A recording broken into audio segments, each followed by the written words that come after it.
আশা করি খুব ভালো আছে, আমিও খুব ভালো আছি।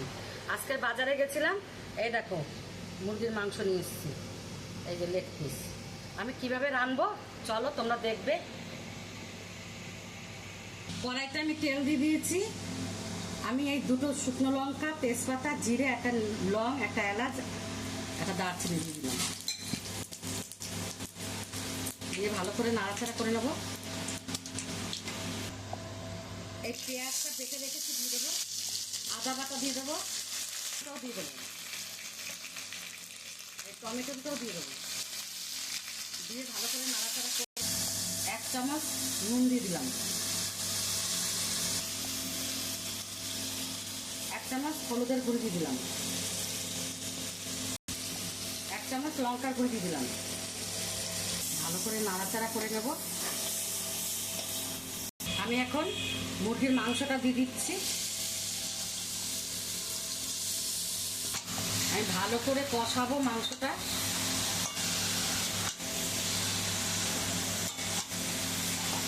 বন্ধুরা, আমি এইখানে জিরে আর ধনে, একটা তেজপাতা, দুটো শুকনো লঙ্কা, একটা এলাচ, একটা লবঙ্গ আমি ভেজে রেখে দিচ্ছি। এটাই মাংসটা দেবো।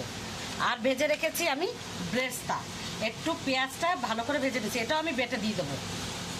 এখানে আমি আলু ভেজে রেখেছি, এটাও দিয়ে দেবো পরে।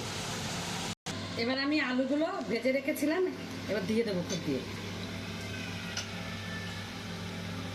আর এই 3টে রসুন দিয়ে দেবো।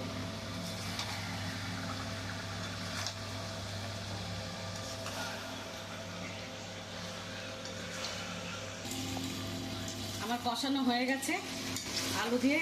এবার আমি পরিমাণ মতন জল দিয়ে দেবো। আমি এই জলটা গরম জল আগের থেকে করে রেখেছি, সেটাই আমি দিয়ে দেবো।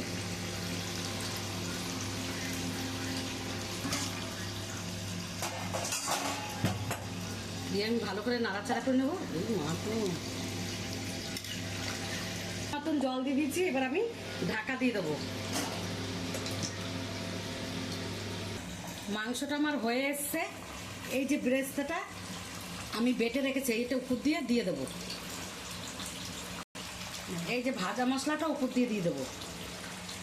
দিয়ে ভালো করে নাড়াচাড়া করব।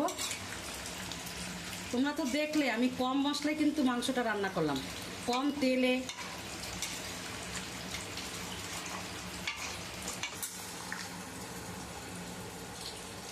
বন্ধুরা, আমার মাংসটা হয়ে গেল। তোমরা তো দেখলে আমি কত কম মশলায় কম তেলে রান্না করলাম। ভালো লাগলে একটা লাইক, কমেন্ট, শেয়ার করে দিও। আর তোমরাও এরকম বাড়িতে বানিয়ে খেও।